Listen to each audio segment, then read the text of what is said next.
अगर आपका GS foundation का कोर्स अप्रैल के महीने तक चल रहा है और आखिरी के महीनों में 2 से 3 क्लासेस पैरेलली चल रही है, तो there's a very logical question ना that how you're going to write the pre of that year. Most foundation program mainly focus prelims examination. Rather, good foundation program should focus both prelims and mains examination in the form of coverage of the static, dynamic and applied part.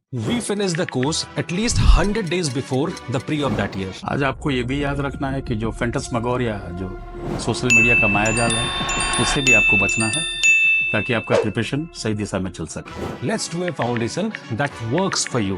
Clear direction. Timely delivery. Strong foundation. Hello guys, my name is Dinesh Vishnoi and I have secured All India rank 265 in this year's UPSC Civil Services examination, and I belong to Jalore district of Rajasthan. I have done my basic education from my village primary school and thereafter 10th 12th graduation from Mumbai itself, and in this video I will touch upon my brief journey in UPSC. I have given 5 attempts in UPSC, 3 mains, in which 3 mains 2020, 2022 and 2024. So in this video I will talk about how I was able to score consistently above 410 in general studies in 2022 and in 2024 with help of some smart strategies and smart work without giving too much of time in it, because as my most of time was devoted towards anthropology in both mains, so I was able to devote less time to GS in this period. Briefly, in my attachments with general studies is that I have done 1 year foundation course with Vajiram and Ravi for general studies, and I have also done 1 year full year test series from Vision IAS and one from Forum IAS MGP. These are few things which I have done from various coachings for general studies specifically. Other than that, so while talking about smart work, few things about prelims is that in pre you will have to be have certain bare minimum things which you will have to do. Those bare minimum things are doing static part of syllabus well in a manner that you are able to answer around 80-90% question accurately in static part. For example, in polity, in economy, in history, in geography, in those parts you will have to answer questions with 80-90% accurately, and that is the bare minimum thing which you will have to do in prelims. After that, what you can do is that for other questions, do not run behind sources for those questions. You will have to stick to one source for every part. For current affairs also, stick to one source, and the best guiding light for prelims is PYQs. Try to analyze some trends in PYQ. For example, in science and tech, there is a trend that in 1 year they will ask a very simple question about a technology. For example, there was a question on CRISPR-Cas9. After that, in the next year, they will ask a detailed question on that technology, and in the next year, they will ask a more detailed question in that technology. So, whenever you are analyzing your prelims preparation, try to look for the things which are repetitive or the themes which are repetitive in nature. In that way, very smartly, you will be able to gauge what things you will have to study and what things you will have to avoid. Do not read newspapers for 2-3 hours. That is not what UPSC requires. You will have to just be a general observant person. In geography, normally there are various phenomena. So if you are generally aware about your surrounding, then you will be able to answer very few simple questions. For example, western disturbance. Before coming western disturbance, you will observe that in Delhi or Punjab areas, the night temperatures will rise up. So if you are an observant person, you will observe these trends and you will be able to link all the geographical phenomena in your surrounding to studies, and this will help you very smartly to not revise again and again. Other than that, for prelims, PYQs, try to analyze some fundas which is there. For example, UPSC will always try to trick you in conceptual questions. They will give 2 answers which are correct. Out of that, one will be above and one will be placed below. So what students will do is that they will tick above option, that will also be correct, but what they are asking, which is most appropriate. So they will give a D option, which is below, which will be more appropriate. So do not be in a hurry in pre. Try to analyze these simple things before going into exam, and this will help you a lot. In similar way, you will have to learn about elimination trick. All these things you will have to do smartly, because if you are going to do in a hard way and try to learn every question, then it is not possible for 5 years, 7 years clearing prelims itself. So try to be smart about it. Any person will not know more than 30-35 questions in prelims for shortly. They will, for the rest of question, they will have to depend on logical reasoning or analytical power of your mind. So try to develop that. For the people who are writing mains, for general studies, for each paper I will try to give some advice on how I was able to score well by doing some work which could be a little bit of smartness. For example, in GS1, besides your notes for history, geography, society, what I used to do is that this is a static part of your syllabus, so it is not possible to revise each and everything. Or if you take books and then start revising, then it will take 15 days. So what I used to do is go into the market and buy test series solutions for that, for GS1 specifically.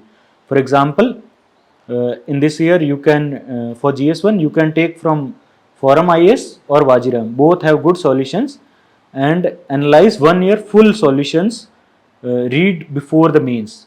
In that way you will be able to get into a mindset which is about question answer, right? Question answer format. So that will help you in mains. Other than that, what you can do is that take help from your optional or other things which are there. In GS2, where many things are there which is repetitive in GS1, take help from that and try to utilize whatever you are reading in many ways which is possible. So in that way your remembering load will be less. Also for GS1, for any GS also, try to analyze PYQs of last 5-7 years, because many questions will be directly or indirectly repetitive in mains as well from PYQs. The questions will be like the Chola architecture question which was there this year. It was there in previous year's paper also. So these kind of questions will be repetitive. So try to develop a habit of analyzing PYQs as well. Try to learn from PYQ solutions as well. And one thing which you can do across 4 papers or for anthropology before mains is that read a question, make a mental framework in 5 about that question, mental framework, or write few 4-5 lines and then compare it with the solution. Now while comparing, you do not have to think about the matter which is there or the content which is there, but you will have to think about dimensions which you are missing. For example, if a question is on painting and you are just focusing on ancient painting or medieval painting, only one part of the question is answered. You will have to focus on ancient, medieval, modern, every part of the painting which is there.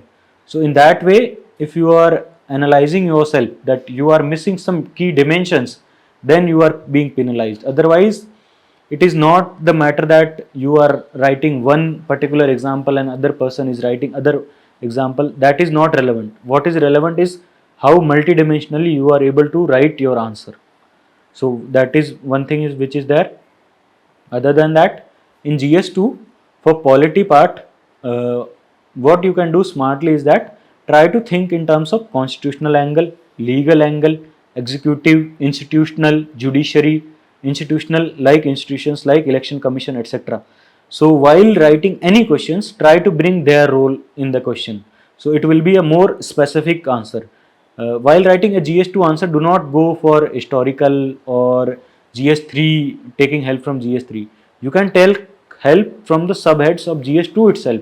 A polity question you can answer in that way. For example, if a question is about constitutionalism, then write about institutions, how they help maintaining constitutionalism in India. Institutions like Election Commission of India, how judiciary is helping maintaining institution. For example, separation of power through various cases. So in that way, you will be able to write a multidimensional answer, a broad answer, and a good answer without having to read too much about itself, read too much things for it.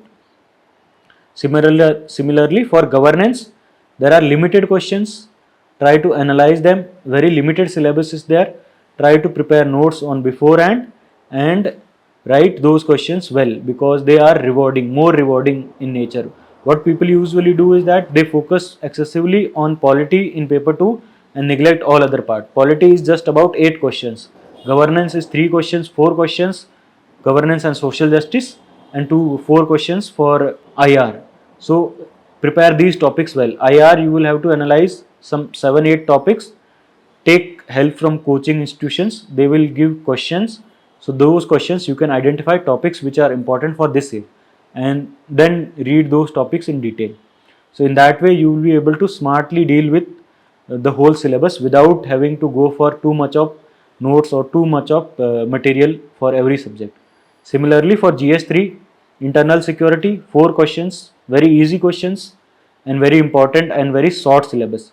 So try to write them well, and also while attempting paper, attempt 11th to 20th question before, then 1st to 10th question, because in that way you will be able to complete your question, not only paper but also if you are missing some, if you are not able to adequately manage time, for example last 5-7 minutes you have 2 questions, then 10 markers you can write somewhat in 7-8 minutes, but 15 markers it is not possible to write 2 questions in 7-8 minutes.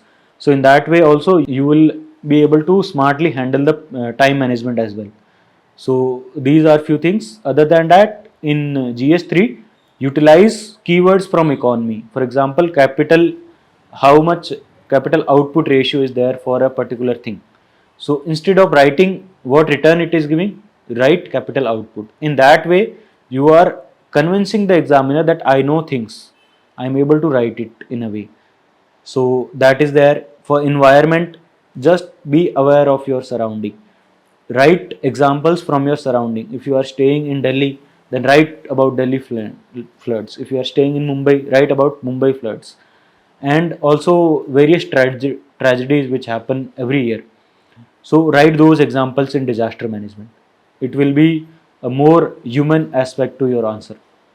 In ethics, the smart thing which I did, for quotations, people look for quotations like in conclusion or in introduction. What I did was collected quotations from UPSC paper itself. From 2013 to 2023, there were 10 UPSC papers and each paper had 3 quotations.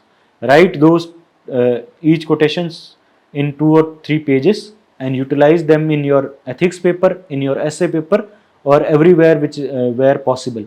So these are most authentic source, because UPSC itself has provided these quotations. So you do not have to look for other ways where you can find quotations. So in this way you will be able to stick to the syllabus of the exam which is there. And for case studies ethics, what I used to do is that I used to look for some 20-30 PYQ case studies and some 20-30 case studies on current affairs of that year.